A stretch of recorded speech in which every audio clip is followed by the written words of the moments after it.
دیکھو اسماعیل، ہمارے والدین ہماری بچپن میں کتنی خدمت کرتے تھے. ہم جو بھی چیز مانگتے تھے ہمیں لے کر دیتے تھے، ہم جو بھی کھلونا مانگتے تھے ہمیں لے کر دیتے تھے، ہر چیز کا خیال رکھتے تھے، اور ہم جب بیمار ہوتے تھے ہمارے لیے پوری رات جاگتے تھے. شاید ابھی بھی ہمیں کون سی کمی ہے؟ ابھی بھی ہمارے والدین ہمیں سب کچھ لے کر دیتے ہیں، ہمیں جو ہمارے اسکول کی فیس دیتے ہیں، ہماری کتابوں کی فیس دیتے ہیں، ہماری جیب خرچہ دیتے ہیں، اور ابھی بھی جب ہم بیمار ہوتے ہیں ہماری خدمت کرتے ہیں، پوری راتیں جاگتے ہیں. جب ہمارے والدین ہمیں اتنا خوش رکھتے ہیں، ہمیں اتنا راضی رکھتے ہیں، تو ہمیں بھی چاہیے کہ ہم ان کو خوش رکھیں اور راضی رکھیں.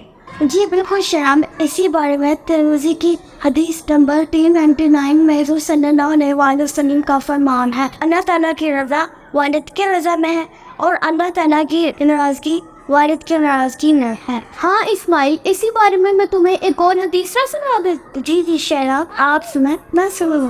یہ ابن ماجہ کی حدیث نمبر 3662 ہے کہ ایک شخص نے رسول اللہ صلی اللہ علیہ وسلم سے عرض کیا، اللہ کے رسول، والدین کا حق ان کی اولاد پر کیا ہے؟ آپ صلی اللہ علیہ وسلم نے فرمایا، وہی دونوں تمہاری جنت اور دوزخ ہے. اچھا شرام، مجھے تو اس بارے میں پتہ ہی نہیں تھا.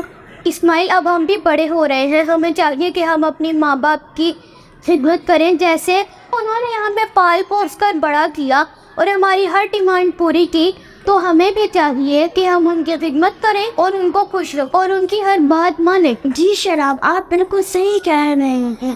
اکثر ہم وعدہ کرتے ہیں کہ ہم اپنے والدین کو خوش رکھیں گے، ان کی بات مانیں گے اور ان کی خدمت کریں گے. جی اسماعیل، انشاءاللہ. جی.